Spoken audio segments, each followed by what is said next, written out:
When we talk about artificial intelligence, moral intuitions can never be brought about by artificial intelligence. There can be fake and computer generated voice of empathy and concern and suggestion, maybe even some perceived morality, but we wouldn't want to think of that as a living morality. It would be a dead morality because it's coming from something that is not living. It has no spirit. It has no soul.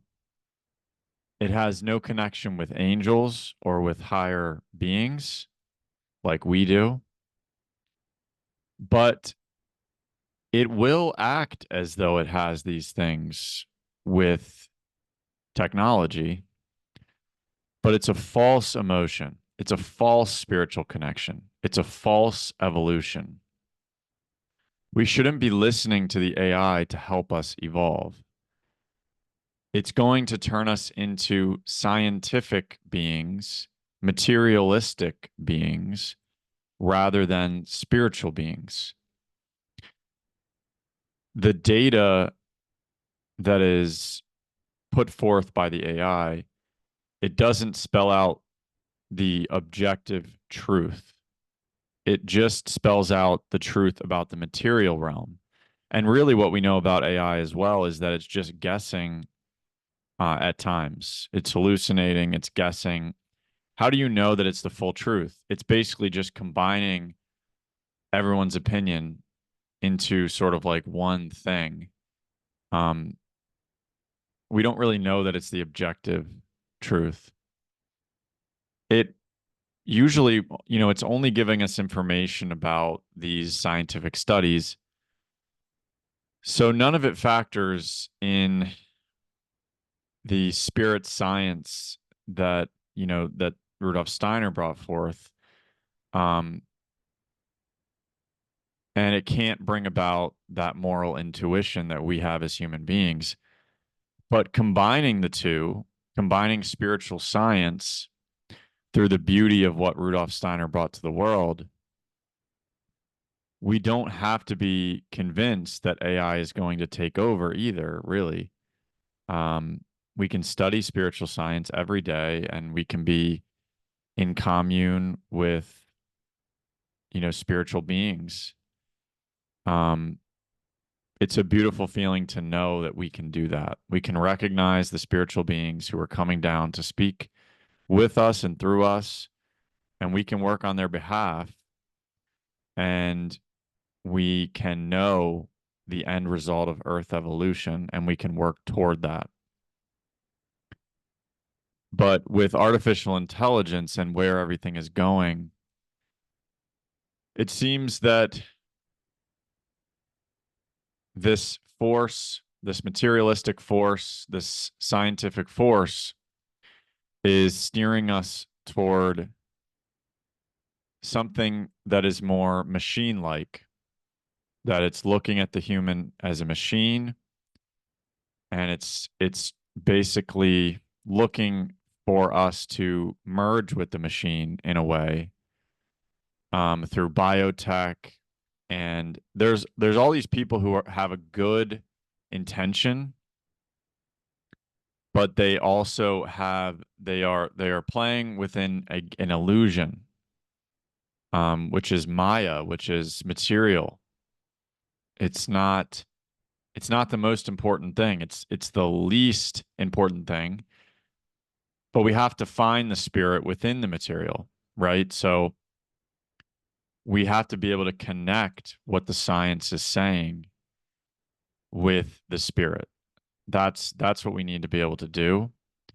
Um, and with artificial intelligence, people also say it's going to solve the mysteries of the world. They even say that the CEO of the DeepMind, Google DeepMind, which is responsible for Gemini and all these Google AI products, um, is even saying that the AI is going to solve the mysteries of the world and the mysteries of the planet.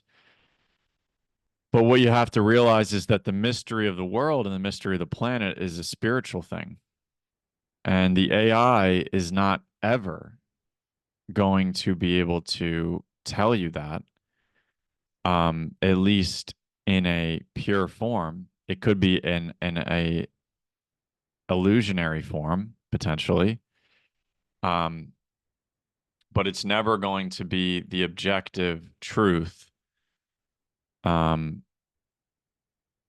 such as geometry or physics, things that are objective truths. Those are more close to what the spirit is than a machine that is putting together data and trying to tell us what the mysteries are of the universe. And this is why government wants to be able to regulate AI, is because the government is afraid that the AI could discover something that they don't want people to know as well. Um, the government wants the AI to tell people to eat, bread and the food pyramid, right? Um, the government wants to have the AI tell people to go get the vaccine or to take this pharmaceutical drug, right? So we just have to be aware of these things moving forward. And as spiritual beings, we have to stay on guard, basically, for these things, and try to, if we do use AI, to use it in a way that it is just a tool for us to be more productive, to help others, potentially shortening the time that it takes to do a task so that we can work on higher things and more important things, right? So we can't look at the AI as completely evil, but we also can't look at it as the complete solution. We have to find the middle path of what these things are. And in the future as well, if we have more time and maybe um, you know, the AI has taken our jobs and all this stuff that people talk about, and now we get paid to do things that are beneficial to us, maybe in a future that is more of a utopian future that people predict as well. Um, then we can work on ourselves and we can work on the spiritual things. We can work on, eating healthy and um, trying to help others with their ailments or sicknesses or diseases or mental health issues. We can garden, right? We can have more time to do gardening. Um, we can meditate. We can go to the gym. We can get a sauna. We can, swim. We can go in for a hike in nature. We can go biking. We can go camping. We can do all these things potentially in the future of this utopian mindset. But, that's kind of the promise that people maybe think that's what it could happen. But then there's also the more sinister version of that, which is, hey, we're going to give you the utopia, but to do that, you have to merge with the machine. You have to accept the central bank digital currency. You have to accept the chip that's going to go into your body, that is going to tell you exactly what to eat so that you don't get diseases and all these things. That there will be temptations for sure that will happen, that this will allow you to play video games with your brain. It's kind of like the Neuralink thing that Elon Musk is talking about.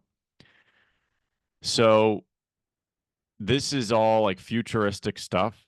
Um, but it's things that I think about and kind of study in terms of artificial intelligence, trying to connect it back to what we can do practically as spiritual beings to um, to advance to a point where we don't feel that we are tempted by these material things and by the sense world and by this kind of utopian mindset. Maybe we can participate within it, but we're not going to be of it, right? We're going to be in the world regardless of what comes towards us, but we're not going to be of the world. We have to have a mindset of trust and complete equanimity. We have to have a mindset of spirit spirit mindfulness. Okay, we have to live in spirit mindfulness with equanimity of soul. And so that just means that joys and sorrows and feelings and emotions, which are in our soul, that we can use our spirit, which is behind that, to connect with the soul and live in the eternal mindset as an eternal being, to live within the soul and to understand that regardless of what sufferings you're having or things that you're going through, that you can ground yourself in the eternal, because the eternal is unchangeable and indestructible within you. And if we can have that mindset, then we will not be tempted by what this utopian future is trying to bring us. Um, because what it will try to bring is that it will tell you that, yes, you won't have any of those sorrows anymore, right? It will all be joy. It will all be happiness. It will all be a utopia. That's really what they're saying, and that's what Elon Musk said on Lex Friedman's podcast, which he went into basically this neural link being able to give you spiritual experiences, because it's funny how they led into it. But Lex Friedman talked about how he had an experience, which I believe he sort of, you know, witnessed, or had an experience of the Christ, through his ayahuasca experience. He said he went into space, he looked back at the earth, and there was a light around the earth. And this is actually a spiritual fact, that the aura of the earth was changed the moment that Christ blood spilled onto the earth when he was stabbed, um, with the spear of Longinus. And that the light from the cosmic space and the Christ actually united with the earth, and the aura of the earth was changed.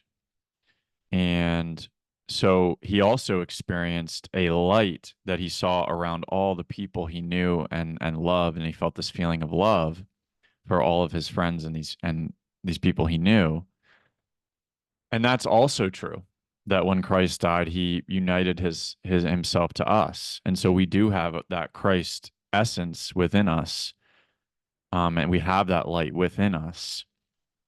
Um, the light which lighteth every man that cometh into the world, which is what the Gospel of John, verses 1 through 14, is all about, is really the whole story of the Christ and the Christ uniting with us.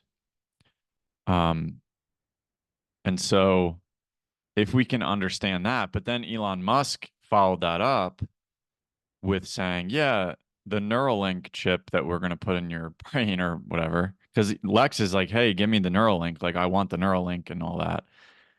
And, Elon basically said, yeah, we can give you those experiences with this chip, with the Neuralink. And this is concerning. This is not good, in my opinion, that we have someone who's saying, yes, this machine will make you clairvoyant. It will make you be able to see into the spiritual world. And this is the issue that we have with people that are doing psychedelics, is that they don't have a spiritual science to ground themselves in all of these things they're seeing, right? They don't really understand it. They just think, oh, it's kind of an illusion in a way to them, and they don't really know how to identify with some of these things. And that's why it can be dangerous to do psychedelics, because it brings you into the spiritual world. But you can get to the spiritual world without psychedelics and through spiritual science, the 6 essential exercises, the meditation exercises recommended by Rudolf Steiner, all of these things, that you can find in this book, which is Start Now, a book of soul and Spiritual Exercises by Rudolf Steiner, edited and introduced by Christopher Banford, you can actually find yourself um, being able to go into the spiritual world. And really, that's our birthright. That's our gift that has been given to us in this new age of light, where we do have these spiritual capabilities.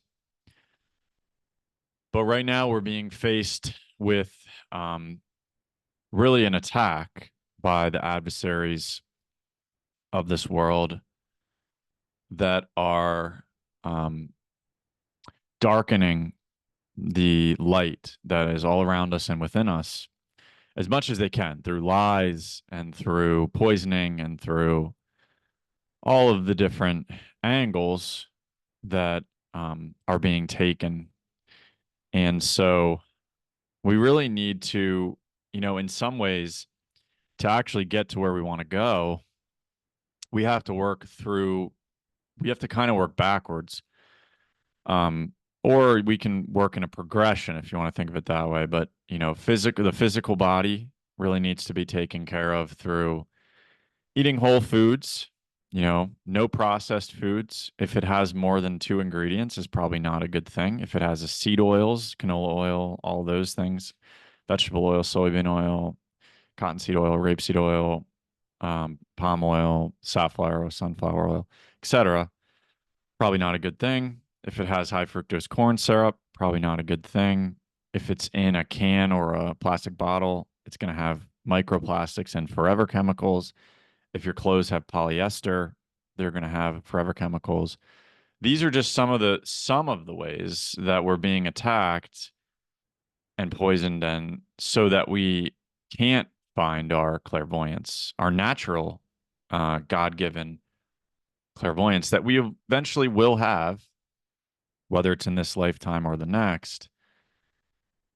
But we have to understand that these things are happening, and we have to kind of face it. It's not easy to face these things. It can take years. I understand that. I've gone through ups and downs of trying to figure all this out and try to understand the deeper levels of the conspiracies that we're facing. Um, and at the end of the day, we can do the best we can. And that's really what we can do. We can do the best we can. We can try to help others. Even the littlest thing that you can notice throughout the day that really can bring you happiness, or can spark your interest in something, or can um, give you an instance of wanting to help others, thinking of something you can do to help others. And this is our karma. This is our collective karma as a civilization at the same time. And it's meant to be. It's brought to us by a world directive full of wisdom from the spiritual world. We have to trust in the ever present help of the spiritual world. Truly, nothing else will do if our courage is not to fail us. And let us seek the awakening from within ourselves every morning and every evening. Have a good night.